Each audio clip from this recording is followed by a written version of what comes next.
રાજ્યમાં સૌરાષ્ટ્ર અને દક્ષિણ ગુજરાતના જિલ્લાઓમાં 7 સપ્ટેમ્બર સુધી ભારેથી અતિભારે વરસાદ પડવાની સત્તાવાર આગાહી જાહેર થતાં તંત્રને સતર્ક રહેવા સૂચના અપાઈ છે. આ પરિસ્થિતિને પગલે ગાંધીનગર સ્થિત રાજ્ય આકસ્મિક કામગીરી કેન્દ્રમાં હવામાન વોચ સમૂહની બેઠક મળી અને વરસાદની હાલત તથા આગાહીની સમીક્ષા કરવામાં આવી.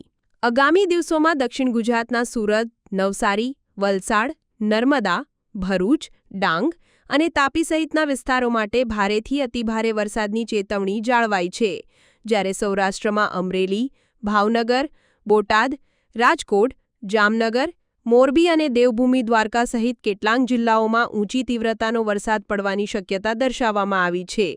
વિભાગીય અંદાજ મુજબ 7 સપ્ટેમ્બરે વરસાદનું વ્યાપન વધીને રાજ્યના મોટાભાગના વિસ્તારોમાં વરસાદી પરિસ્થિતિ સર્જાવાની ધારણા વ્યક્ત કરવામાં આવી છે.